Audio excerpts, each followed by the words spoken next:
Bonjour à tous, c'est Émilie et bienvenue dans cette nouvelle vidéo. Aujourd'hui ensemble on va partir en visite.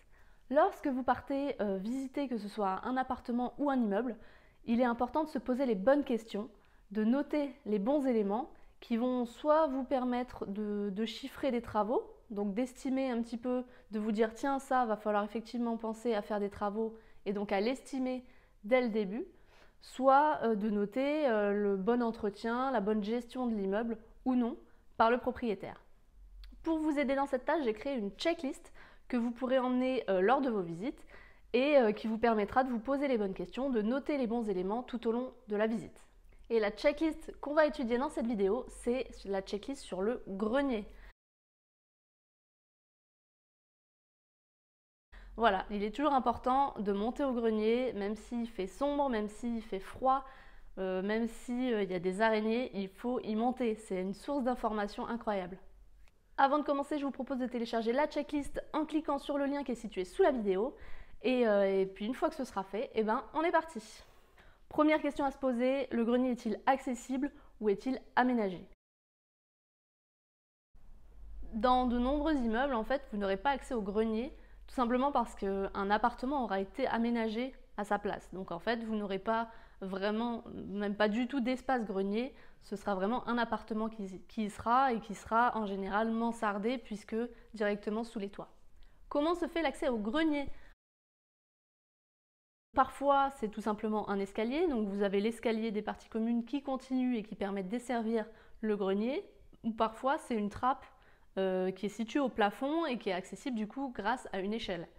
Si vous voulez aménager l'appartement dans le grenier en tout cas, il faut bien faire attention à ce point d'accès, puisque si c'est une trappe, forcément il va falloir créer un escalier. Et donc là, forcément, c'est un peu différent. Ça commence à être des gros travaux. Il faut créer une trémie d'escalier, il faut créer l'escalier, etc. C'est pas évident, il faut y penser. Et même si vous avez déjà un escalier qui monte au grenier, attention, par exemple, nous, ça nous est arrivé de trouver, de vouloir, d'avoir en fait un très beau grenier et de vouloir l'aménager, mais l'escalier qu'il desservait était en fait mal positionné, c'est-à-dire qu'il arrivait, donc dès que vous montiez l'escalier, vous arriviez sous une poutre, donc en fait vous n'arriviez pas vraiment debout puisque vous aviez une poutre qui coupait, l'escalier était trop excentré. Voilà, donc ça c'est des choses importantes qu'il faut penser. Faites vraiment quelque chose qui soit pratique au quotidien puisque c'est des gens qui vont emprunter cet escalier tous les jours. Donc il faut qu'il soit facile d'accès, solide et pratique. Autre question à se poser du coup, le grenier est-il aménageable? Attention, lorsque vous voulez aménager un appartement dans les combles, c'est jamais aussi simple. Si vous voyez une belle hauteur, vous allez vous dire waouh, c'est franchement sympa, ça ferait un superbe appartement avec des Velux machin, ça pourrait être super lumineux. Ok, mais attention, c'est pas si évident que ça. Pourquoi? Parce que déjà, s'il n'y a pas d'isolation au niveau de la toiture, vous allez devoir forcément réisoler. Et c'est pas 10 cm, ça va être au moins 30 cm.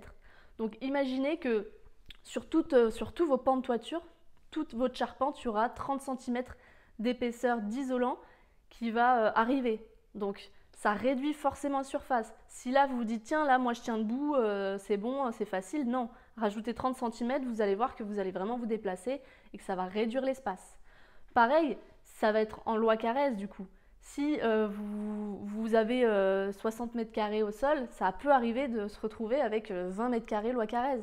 Et là, il va falloir réfléchir sur est-ce que le prix de location que vous allez avoir est en fait intéressant par rapport au prix des travaux que ça va vous coûter, puisque ça va vous coûter cher, le prix ne suivra pas forcément. Donc ça dépend vraiment des villes dans lesquelles vous vous trouvez. N'essayez pas toujours d'aménager le grenier parce que c'est pas toujours intéressant. Parfois, il vaut mieux garder cet argent-là pour racheter un autre produit qui sera plus intéressant dans une autre ville ou dans la même ville. Mais aménager un grenier coûte cher, coûte vraiment cher, ça demande d'isoler, si c'est vraiment un grenier, ça demande de gros travaux puisque ça demande vraiment la création d'un appartement. Et si vous en avez pour 1200 € par mètre carré de créer cet appart et qu'à côté vous pouvez acheter des choses à 800 € du mètre carré, voilà, ne le faites pas. Voilà, parfois il faut accepter de ne pas utiliser tous les recoins d'un immeuble. C'est pas grave si le grenier reste grenier. C'est pas grave, donc passez à un autre projet. Voilà, donc réfléchissez bien, c'est quelque chose qui se mûrit et surtout, dès que vous voyez des belles pentes, des belles surfaces, des belles hauteurs, ne vous dites pas direct « Ah ouais, c'est bon, ça va être un superbe appart ». Non, réfléchissez 2 secondes. Est-ce que l'escalier est bien positionné? Est-ce que avec mon isolation, ça ne fera pas trop petit, trop mansardé? Voilà, des questions à se poser qui sont importantes avant de vous lancer dans les travaux d'un grenier. Si vous avez accès au grenier, notez si le grenier est isolé. Vous pourrez avoir, si le grenier n'est pas aménagé, directement de l'isolant qui a été déroulé au sol. Ça peut être par exemple de la laine de verre.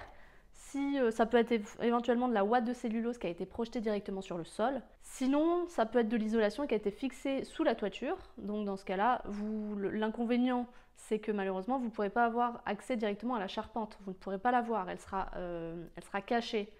Donc vous ne pourrez pas évaluer directement l'état de la charpente. Mais malgré tout, si c'est isolé, ça reste que ça a été un petit peu entretenu et qu'il y a une volonté malgré tout d'isoler un petit peu plus l'immeuble. Peut-on voir la toiture? Si du coup il n'y a pas d'isolant sous la toiture, s'il n'y a pas d'écran sous toiture, qui est en fait une bâche qui est fixée directement sous la toiture pour empêcher d'éventuelles infiltrations d'eau, s'il n'y a pas eu de plâtre directement placé sous la toiture, au niveau de la charpente en fait, vous pourrez observer directement le dessous des tuiles ou des ardoises qui sont posées. Ce qui amène à la prochaine question, est-ce que vous voyez des espaces entre les tuiles ou les ardoises? En fait, quand vous observez du coup votre bâtiment de loin, vous observez la toiture, vous essayez de prendre un peu de recul, et parfois la toiture, vous vous dites oh bah elle a l'air bien, voilà, elle est assez plane. Il y a l'air d'avoir pas trop de problèmes au niveau des tuiles qui ont glissé ou des ardoises qui ont glissé, etc. Donc ça vous donne une première indice, vous vous dites ok. Mais là, vous arrivez dans le grenier, ça nous est déjà arrivé, vous arrivez dans le grenier et avec l'obscurité du grenier, dès que vous regardez un petit peu en fait au niveau de la couverture, vous allez voir plein de petits trous, plein de mini trous en fait qui ont été creusés, que ce soit des espaces entre les tuiles ou que ce soit des ardoises qui ont un petit peu glissé et qui ne se voient pas forcément de l'extérieur. Et en fait, là, ça va vous révéler tous les problèmes que ça peut éventuellement apporter en termes d'infiltration d'eau. Si vous voyez un trou, c'est que l'eau peut rentrer. Voilà, donc c'est un bon indice en général. Parfois, ça arrive que vous ayez un ciel étoilé, vous allez voir, mais parfois, non. Et du coup, c'est plutôt rassurant. Du coup, la question qu'il va falloir se poser, c'est y a-t-il des traces d'humidité au niveau du sol? Regardez bien partout sur le sol du grenier s'il n'y a pas des traces d'humidité. Parfois vous aurez un seau rempli d'eau à un endroit, voilà, ça peut arriver. Donc là ça veut dire qu'effectivement il y a un petit souci d'étanchéité.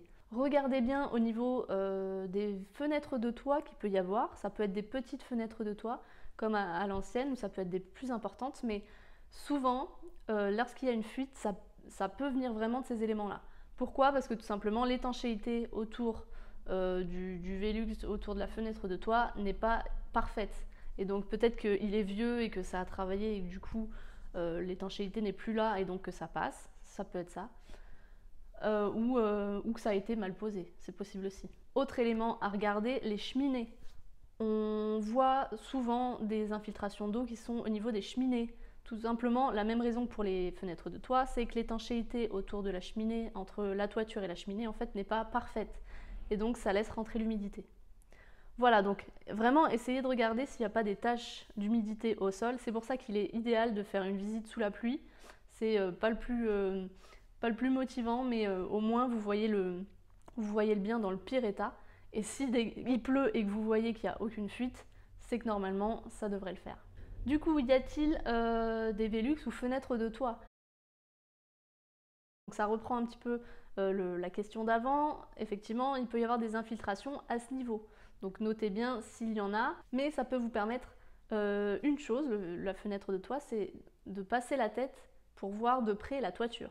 Donc vous passez la tête et si par exemple c'est une toiture, une couverture en ardoise que vous avez, vous pourrez observer de près l'état des ardoises, mais également l'état des crochets. Puisque sur une couverture en ardoise, vous avez les ardoises en fait sont retenues par des petits crochets.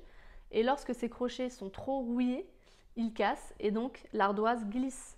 Donc là, ça vous permet d'observer de près si les crochets sont en bon état ou non et s'il va falloir penser à les changer pour assurer une pérennité de la couverture. Autre avantage, c'est que ça peut tout simplement permettre à un couvreur d'accéder très facilement au toit aussi. Donc voilà, c'est malgré tout des avantages que vous avez d'avoir une fenêtre de toit. Malgré le risque d'infiltration, il y a quand même des avantages. Dans quel état sont les éléments en bois de la charpente?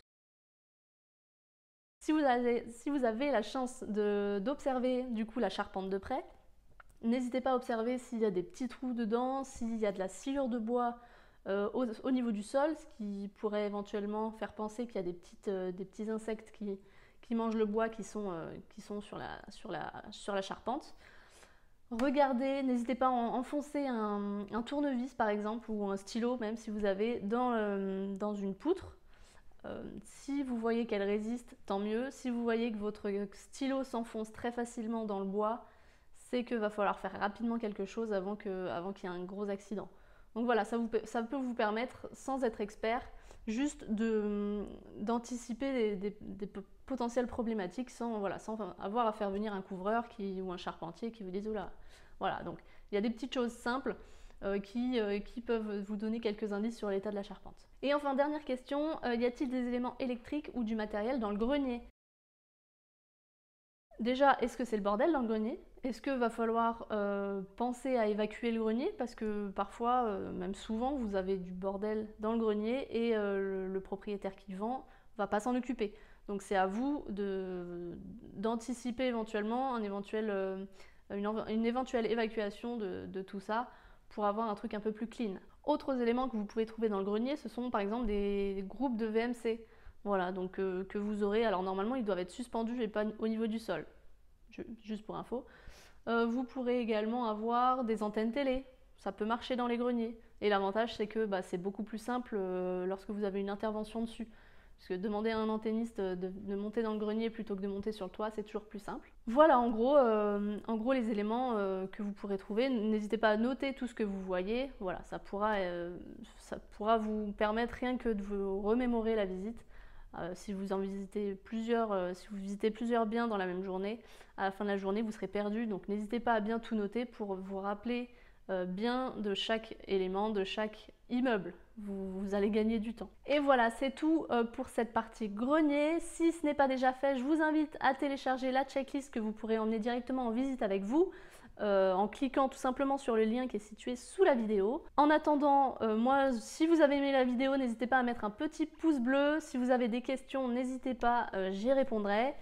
Abonnez-vous à ma chaîne si ce n'est pas déjà le cas. N'hésitez pas à cliquer sur la cloche pour être averti des nouvelles vidéos qui sortiront. Et en attendant, moi je vous dis à la prochaine pour une prochaine checklist. Allez, à bientôt, salut!